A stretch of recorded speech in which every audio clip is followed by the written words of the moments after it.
We relocated from campus in Stratham into this newly renovated facility, which once was the Air Force Hospital back in the day.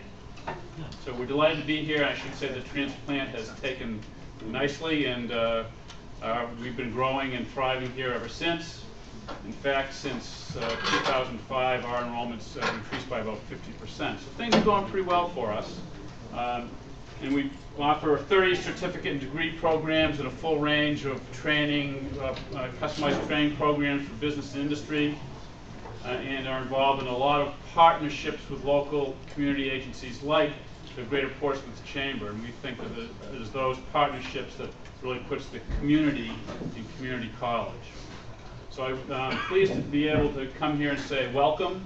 That's a fool who stands between a group and their breakfast, so I'll be quick and to the point, but again, thank you very much for joining us and welcome to Great Bay. Let us know if we can help, and have a great day.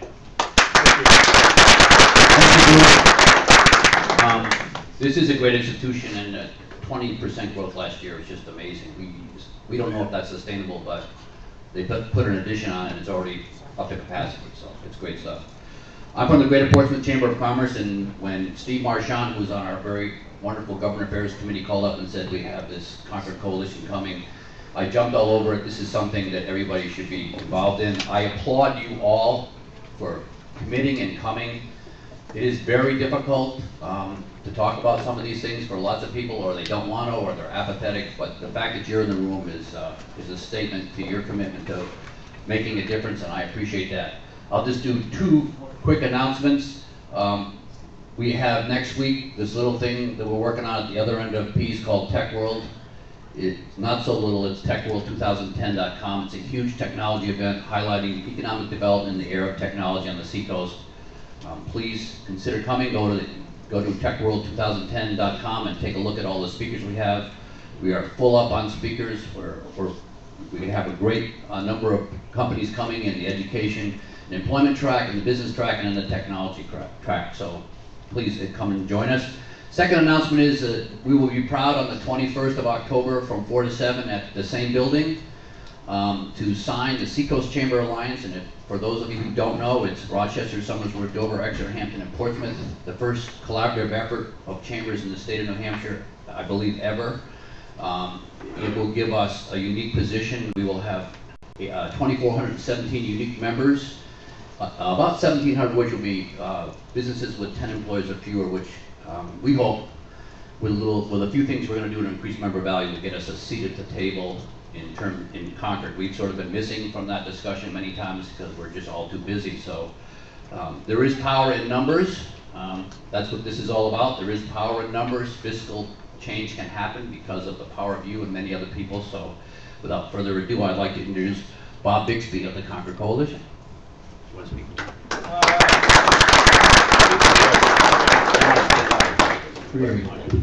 I guess we'll take the easy route and just take this one sitting down, I guess.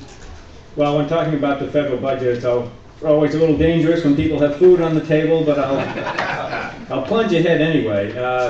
Thank you for coming, and let me begin by wishing a happy belated fiscal Happy New Year. Last Thursday we had the end of the fiscal year, so we're into a new fiscal year. Fiscal year 2010 ended with a deficit of about $1.3 trillion. It was the second year in a row that we had a deficit over $1 trillion. If there's any good news in that, it's probably that the deficit last year was about 1.4 trillion. So at 1.3 trillion, we may be making a little bit of progress. But by far, those are the two biggest deficits as a percentage of the economy, or in dollar terms, since the end of World War II, when we were coming down from that war expense. That's actually not the worst news, though. The worst news is that things don't look much better when you do the projections out. This year, we're looking at a baseline projected deficit of around $1.1 trillion. So what we're going to do today is talk a little bit about what is propelling the deficit and what kind of solutions one might consider in order to get at the nub of the problem. So I will begin by just giving a freeze frame here of the federal budget, and I don't know if everybody can see the slides all right, but there are really four big areas to look at in terms of policy. One is Social Security, the other Medicare and Medicaid, the federal health care programs. Then there's the defense budget and the non-defense discretionary programs all rolled in together.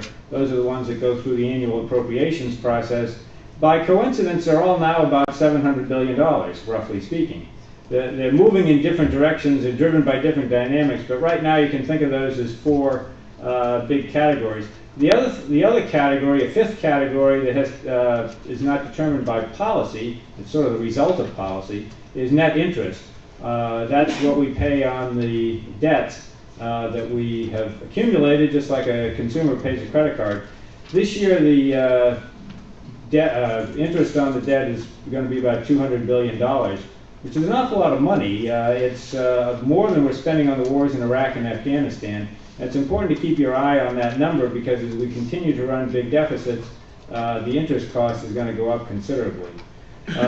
This chart is just showing bad news and worse news. Projections forward range anywhere from deficits of $600 billion on average to $1.5 trillion on average. A lot of it depends on what happens with the fate of the 2001-2003 tax cuts and whether or not our appropriations grow at inflation or keep pace with the economy. One thing to keep in mind as you think about solutions is where spending and revenue tends to be as a percentage of the economy. We have tended to spend at about 21% of GDP at the federal level and tax at about 18% of GDP, meaning that we tend to run deficits of about 3% of GDP, which would be okay because the economy tends to grow about 3% a year. So that would maintain the deficit, the debt to GDP ratio. But we're probably not going to stay on that track. The problem, let me just back up a bit. The problem with our track now is that the gap between spending and revenues is going to be higher than 3%. It's going to be more like 4% if you look at the projections going out 4 to 5%, which is not sustainable. And that's got nothing to do with the recession. It's just a matter of promises that were made and the revenues that we're dedicating for it. Now, what happens when you run big deficits? You run big debts. You have to borrow from somebody. Increasingly, we're borrowing from foreign countries, and that's something we can talk about in Q&A if you like. We also have huge interest costs. Interest costs are on track to go from about $200 billion this year to $900 billion within 10 years, and that's just a projection from the president's budget. So that cost really begins to metastasize. Now, what's the dynamic driving the budget forward? A lot of it is aging and healthcare costs. Programs like Social Security, Medicare, and Medicaid, which are very good programs, but there are going to be more beneficiaries, and the beneficiaries are going to be consuming a product that's growing faster than the economy, which is healthcare. So the debt is on track to go from about 60% of GDP, much higher than it traditionally has been, to way up in the $100, $200 billion range. Nobody, 200%. Nobody thinks that that's going to happen. The question is, how are we going to turn it around? Let me just say something about the. We're going to do a little truncated presentation so we can give you more opportunity for Q&A. All parts of the budget need to be on the table. That includes the discretionary programs, including defense. But we're going to have to look at the mandatory programs and the process by which we make these decisions. Too much of the budget, about 2/3 of it, is on autopilot and does not go through the annual appropriations process. So among the things that we need to do is get a better process and also make the tough decisions on the entitlement, the revenue programs, and also on the discretionary programs, looking at all parts of the budget. So with that overview, I'll pass things over to Dave. Who'll talk a little bit more about the Social Security, defense, and what we do. Thanks, Bob. A few setup points. The federal government's grown dramatically from 2% of the economy in 1800 to 24% today headed to 38 if we don't change course. The composition of the budget dramatically different from being dominated by defense 40 years ago to now dominated by social insurance programs. For the first time since World War II, the United States has more than 60% of debt to GDP, just public debt. First time. And if we're honest with ourselves and we count the debt that we owe to Social Security and Medicare, it's 92% of GDP. The problem is not current deficits and debt. It's the off-balance sheet obligations, which as of the end of 2009, 38 trillion for Medicare, 7.7 trillion for Social Security. They don't represent deficits and debt today, but they will represent deficits and debt tomorrow, similar to the underfunded pensions and unfunded retiree health obligations that exist at the state and local level. Looking forward on a do-nothing path based upon historical revenue levels, the only thing the federal government could do in 2046 is pay interest. As it is right now, without an increase in interest rates, the single largest line item in the federal budget within 12 years will be interest. And what do you get for it? As we say in the South, shinola, nothing. If you look forward, this is the path we're on debt to GDP. That's third world nation status, pretty quickly. We have low interest rates, historically low, and the shortest average maturity for our debt of any major sovereign nation. So when interest rates go up, we'll feel it quickly. We're already running negative cash flow for Social Security. I'm going quickly because I understand your time. We're now running negative cash flow for Social Security, so it's adding to our deficits. All right, those are going to accelerate and become permanent with increasing magnitudes by 2015. The Social Security and Medicare Trustees report came out in August. I used to be a trustee from 1990 to 1995. The situation got a little worse with Social Security, 7.9 trillion underfunded now.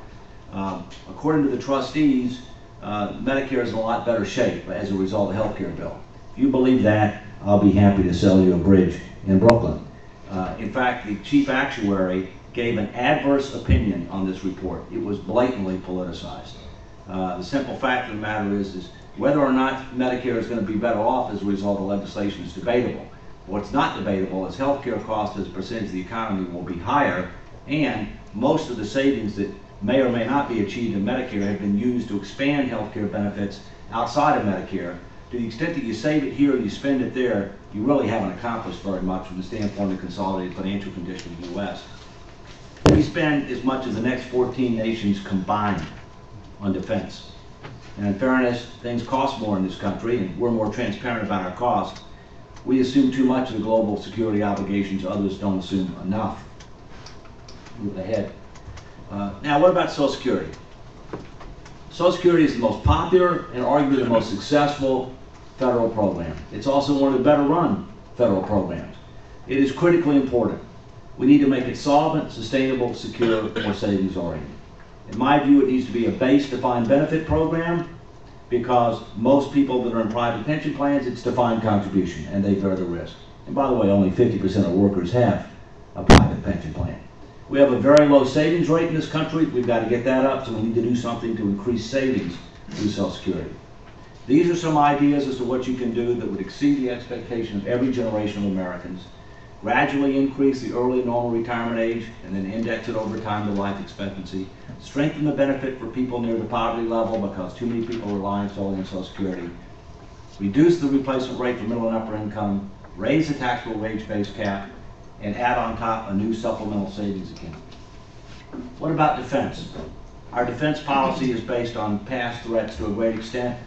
We need to rationalize our weapon systems, rationalize our footprint. We need to relook at the all-volunteer force model. It's probably not sustainable over time. Believe it or not, the average compensation for an active duty military is 2.5 times median household income by the time you consider everything. We also need to recognize that the federal government, to a great extent, is based on the 1940s and the 1950s, whether it's tax policy or whether it's organizational structure or programs. And we need to ask these questions and others about every major federal program, tax policy, and organizational structure in installments over a number of years. In summary, New Hampshire goes by live free or die. Where we are from a fiscal policy is change course or crash. Thank you. Doug, please. Well, thank you. I'm Doug Holtaken, and you are attending the world's most depressing breakfast.